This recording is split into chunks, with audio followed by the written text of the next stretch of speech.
Hey, what's up ladies and gentlemen, it is I, the one and only Tiana here once again, and I am back for some more of yet again for the likes of the Merxy Toys videos. Ladies and gentlemen, welcome back for some more of Let's Play of Mario Party 4 for the Nintendo GameCube. So yesterday, we have managed to able to finish up the rest of the extra room by showing ourselves the forms of Thwomp's Backroom Ball, and also we did manage to show off some extra mini-games, including the forms of Beach Volley Froley, which despite I'm pretty much suck at that mini-game, but it knows what it is. So today, for this particular episode, this is going to be the finale in terms of Mario Party 4, and because of that, we're about to show off the forms of the final mini-game. In addition to that, we're also going to be showing ourselves the option room, as well as the presents room at the same time. And whenever we get onto the credits though, well, if you couldn't tell already, I managed to able to actually play story mode by my own time for a bit, and I'm also able to actually do story mode on hard mode, just for the sake of you guys out there. And I'm actually going to be going to say this right now, I think I should probably go and get started to able to unlock expert mode, which is actually the unlockable difficulty, which I think I already said this before already, that in order to like get that difficulty unlocked, you have to complete story mode on hard mode. So yeah, that's something worth noting for, and I'm working on it. So either way though, we'll able to actually just point it out. So anyways, let's go ahead and select the usual characters, and we'll head over to the etc. category, and basically we'll come across into the final battle right here. And of course that, I believe this minigame will make a comeback in the top 100 if I recall correctly. Which, to me though, this is probably without a doubt one of the best final minigames in the entire Mario Party history. Because, well, we'll point it out whenever we're able to get this minigame started. So, well, it looks like Bowser's getting ticked off and all that stuff. Whoa-ha-ha-ha, you gribble fool. Gah-ha-ha-ha.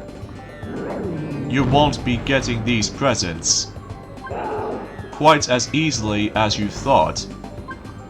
You can't have them if you can't get to me. It's hopeless, but do your best anyway. Oh, I see, huh? So you're about to able to make me go for those different sections of the cube? Don't think you get in so easily. That's right, things are going to get hot. Touch the magma and say goodbye. Night night. Okay, so here's the forms of the final battle minigame as far as this is concerned. Basically, we have to go through a serious amount of obstacles, well, to begin with anyway, that I believe you're actually gonna come across into 2 obstacles and 2 puzzle segments, and in addition to the final battle as well, which by the forms of Bowser himself. Meaning there are a grand total of 5 sections to go through, so it does seem a bit longer, but as a result of that specific stuff, I honestly don't mind about this at all. So yeah, the first section, all you have to do is basically you have to jump from platform to platform while trying to avoid the flamethrowers, and basically you're just gonna have to able to not get hit multiple times. And as you can tell from the left side of the screen, that we actually got ourselves our health, which I believe you only get like 10 hearts. So if you get hit by 10 times, you basically failed the minigame. So, and in fact, unlike the top 100 version of this minigame, I'm pretty sure the amount of hit points was actually like, I would say 7, as opposed to 10, even though it has been like, you know, quite a long time since I actually played that version. So, and obviously, unlike the forms of how it does it on the forms of the top 100 version, is that if you touch the magma itself in the original version of this minigame, you lose instantly. But on the top 100 version, that you were able to actually get back onto it. So, yeah, at least that's a little bit different. At least the top 100 version is actually kind of easier than the forms of this is. So, anyways, another section that we did done is by the forms of trying to able to solve the actual tile puzzle. And then you're gonna have to able to do it perfectly, by the way, because if you do that, then you will move on to the next section, which I already did done, which appears to be another self-explanatory platforming section, and for the most part it's not too bad. So because of that though, it's pretty much exactly the same. So yeah, not much else different from there. So Anyways, the next section, as you can see, is the continuation of the puzzle tile section, but this time we need to fill up the picture of Bowser. And once you're done with that, well, we're pretty much going to move on to the final section, so... No, I will bury you. I'm not going to stand for this. Now, prepare to meet your doom. Okay, Bowser, bring it on. In fact, this has actually been a long while since we're actually going to be doing with Bowser of all things in the entire Mario Party series. Because I know, generally speaking, because unlike Mario Party 3... Oh, don't you dare! Okay, at least I'm safe from here. Oh, no, no, no, no, no! Oh, what?! That was cheap. That was absolutely cheap. Hold on a second, guys. Okay, I managed to go back. Sorry for a bit of a jump cut right there. Sometimes I must admit that right away, it is kind of tricky for the first attempt, just because, well, I seriously swear to God that the dash attack for Bowser is kind of cheap. But anyway, the entire purpose of this final section of this battle, basically you're gonna have to ground pound those switches, and you're gonna have to activate 3 of these, by the way, depending on what shape you're able to actually just create it. Like, for instance, we're gonna have to create a triangle-shaped lasers in between each of the switches, and then that way, once the actual triangle is fully formed, then basically, as soon as when Bowser just... Oh, don't you dare do that dash attack. And basically, if Bowser steps on the forms of that specific electrical thing, then basically it deals the damage. And basically, you have to do it 5 times, by the way, in order to be able to complete this minigame. So, you know, just like the forms of how it does it on the forms of the top 100 version. And of course, you're gonna have to be very careful of his attacks. To be more specifically, as you notice, the charge dash attack, and also same applies by the forms of the fire boomerang, which you do need to dodge, by the way. And also not to mention the flamethrower that he's gonna pour up with. And, yeah, and obviously if you dare touch the magma, then you instantly lose. So, yeah, it's got to be very careful, so...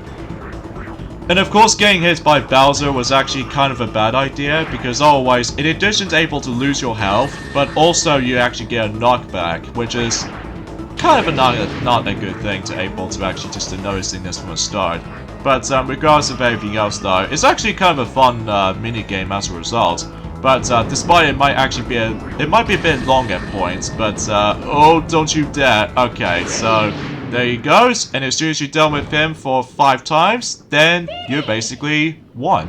And of course that was the final minigame. You can able to play this during in story mode, and then basically what happens is that once you finish up with this minigame, Bowser will give you the 6th and the final present. Depending on what characters you select, then you get yourselves Bowser related items, which, speaking of presents though, we'll show off the presents room later, but from now on though, that was pretty much about it for the final battle. So at least it actually took me 2 attempts though, but either way though, it knows what it is. So now let's head over to the forms of the option room, which is pretty self-explanatory if you ever played you know, Mario Party 1, 2, and 3 before. Basically, it actually allows you to able to change some settings, depending on what specific setup you want to able to configure from. So, in this case, Koopa Troopa is the host in the option room, so in this case though, we can able to just interact with all sorts of things, like for instance, turn off the vibration rumble feature, turn off and turn it back on, which I honestly leave it on for the sake of some of these minigames anyway, so something's worth noting for. As well as from that, some sound settings, like you can obviously change the sound audio cues from likely stereo or mono, you know, just like in the previous games, so nothing special from here. And also, much like the forms of the past Mario Party games, is the fact that you can able to listen some soundtracks and all that stuff though, including some of these minigame themes, board themes, and you probably get the idea, so there's not much else different about it. So either way though, that's all I can honestly try to say about this for the most part. So yeah, that's that, so that you can able to actually just, you know, listen to some cool music and stuff like that. So yeah, that's pretty much about that. So either way though, and there's not much else I can say honestly. It's just the fact that you can able to listen to some of these music and stuff.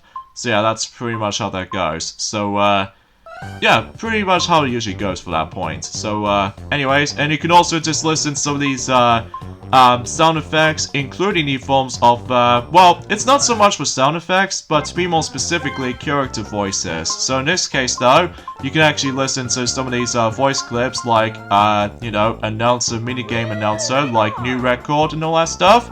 But before you get onto the forms of the later, options menu, that, let's just listen to some of these, cool voice clips for, Toad here. Even though that he was actually kind of happy and greeting and stuff like that. But let's just go ahead and listen to this obscure voice for Princess Peach on, let's just say here. Yep, she said, "Oh, I missed." Just like the equivalent to Wario says that ever since in both Mario Party 1 and 2. Although, except the fact that she doesn't speak German, so because of that though, only Wario said something a bit German from the likes of Mario Party 1 and 2. So, yeah, you get the idea. Much like the previous games, you can able to actually look up on the actual, the current standings on the actual board victories and all that stuff. So in this case though, it's to see how many times you play the boards, how many times does the characters won in each mode, or each board I should say, and how much stars you've obtained during the board, and how much coins you're able to get throughout the board. And yeah, that's pretty much how that goes. So yeah, it's very similar to, you know, Mario Party 2 and Mario Party 3. And wow, looks like Yoshi won the most boards so far. I'm guessing because everyone loves Yoshi so much. And I can assure you, Peach and Daisy doesn't seem able to win that much minigames either. And of course, much like in Mario Party 2 and Mario Party 3, you can also look up on the forms of the new minigame records that you've actually achieved only in 6 minigames for whatever reason. It doesn't show us the challenge book squirm or anything else like that, which I know it seems a little bit shocking, but either way though, that's pretty much how this goes for the option room, so there's not much else to say about this for the most part. It's just there, and especially noticeable. It feels very similar to, you know, the past Mario Party games. So, now let's go ahead and show off the main treatment, and especially noticeable before we end this Let's Play off, in terms of, you know, Mario Party 4, until we move on to the next Mario Party game to able to do a redo Let's Play on. That's what appears to be Mario Party 5, which we'll talk more about that when we get to the end of this. So, and let's go inside the forms of the present room. And of course, the Shy Guy is the host on present room. So in this case, you can able to look up on all sorts of things. Like, for instance, as you can tell, that I haven't exactly 100% everything yet. So, for instance, there are some presents I'm missing, such as this pedestal, which actually belongs to Mario, and one right next to it is for Luigi's present room. That, as you can see, we actually got all sorts of items, and you can only obtain these through story mode. And this is for Peach, this is for Yoshi, and basically you can able to actually look upon certain items. And this pedestal is for Wario, so I don't think we can able to go after this. And there's also one for DK right here, or Donkey Kong, depending on what specific name you want to call it. And also the one for Daisy as well. So you can only obtain these presents by simply playing through story mode, depending on what characters you select. So that's something is usually might able to keep this in mind. So yeah, that's as far as I can say about it. But there's also some other presents from the likes of this minigame room right here. And basically I've managed to almost obtain everything except for this last one, which appears to be by the forms of well, the birthday cake. And to unlock that, you have to go through Beach Volley Frolly and win the tournament. So, and I said this before already, it's not easy as it looks, but basically to obtain certain items though is the fact that you have to do specific conditions. Like for one thing, get new records on certain minigames, and once you've done that, then you would basically get those specific presents as you can see on screen. So I've pretty much almost gone through everything in here, and when you're able to actually complete story mode, oh, by the way, for that specific spot right there, if you get every single present in the game, you get yourselves a special trophy. However though, unfortunately though, I can't show this off. Although, Something's worth noting for, especially noticeable if you really want to 100% everything in Mario Party 4. Especially good luck, by the way, from the likes of Beach Frolly tournament thing. But, and also there are a few moments, like if you can see on the actual top portion of this particular menu, that we get ourselves a constellation. Like, for instance, we got one for Luigi, Yoshi, DK, and of course Waluigi, because, in order to actually get the constellations is by simply you got to play through story mode, and that's pretty much how you can expect by that point. So I believe there are about 8 constellations that you have to get, so yeah, that's something that's worth noting for anyway, so yeah, that's that.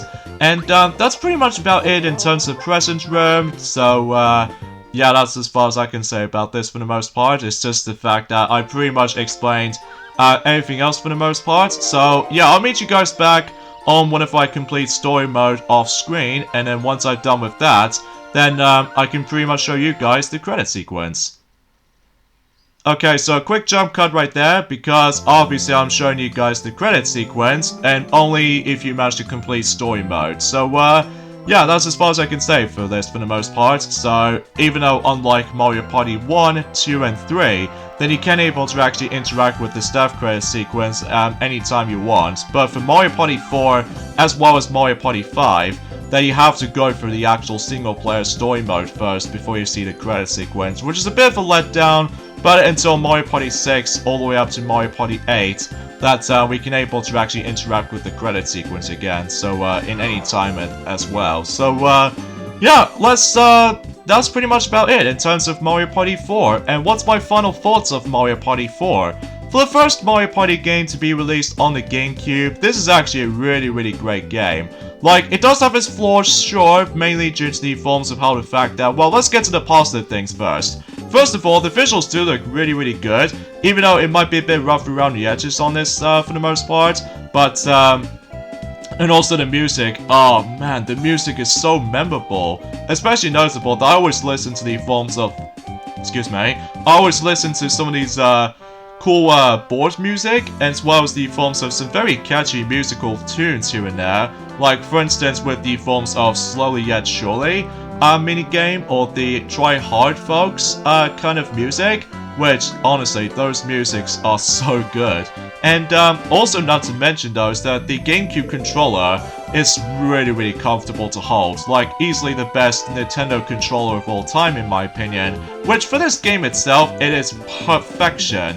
Especially noticeable, it's definitely a little bit of a step up from the likes of the N64 controllers in my opinion, just because the control stick is so much better in design.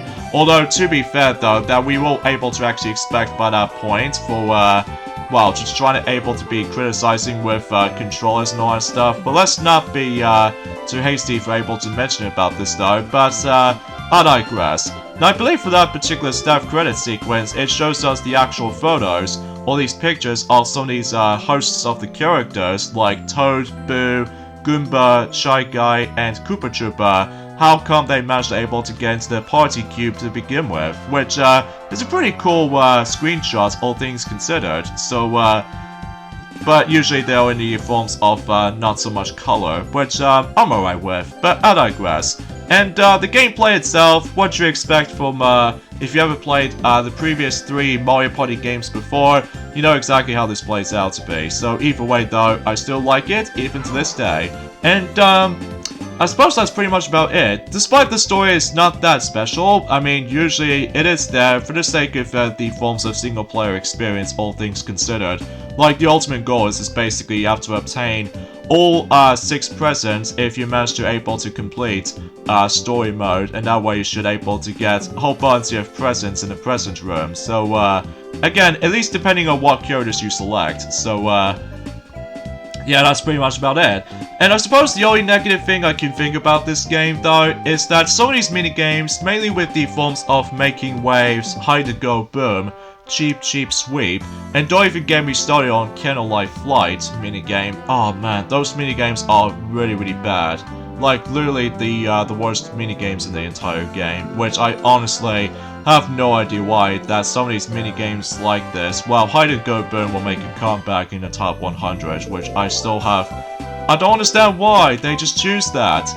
But I digress. And also, I feel like the actual board design, while cool in the actual environment, but it's just the fact that I just found the actual board design, it will probably be, well, the visual design might be a little bit, well, bland, at least as far as I can think about it, because it feels a bit kind of plain. Aside from the actual environment, it does look a bit nice, but it feels rather plain in comparison to the forms of Mario Party 1, 2, and 3 at the same time. So because of that though, unlike in those 3 games, they do manage to have themselves some very interesting board themes, and that's pretty much how that goes.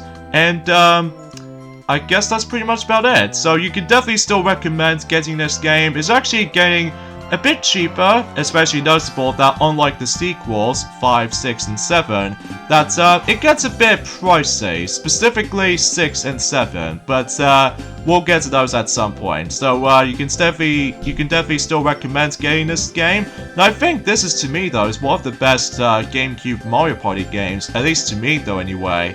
But you can definitely recommend it. So yeah, thank you guys so much for watching our Let's Play of Mario Party 4. I had a lot of fun playing this game again, especially noticeable how much better this quality is this time around. Especially noticeable with, you know, commentary, capture card, recording, and that's pretty much how this goes, basically. So I'm sure that most people seem to already enjoyed this Let's Play, such as myself included. So yeah, with that being said, this is me, Tiona, from the likes of the Maxi Toys videos. And until then, up next in terms of the Mario Party retrospective of Let's Plays, up next it will be the next GameCube Mario Party title, which appears to be Mario Party 5. So, maybe looking forward to that. Especially noticeable that we're almost approaching to summer, so might be a perfect opportunity to be able to do that game during the summer. So yeah, thank you so much for watching. So as I said, this is me, Tiona, from the Maxi Toys, and until then, yeah, keep on partying and have a good time. See ya.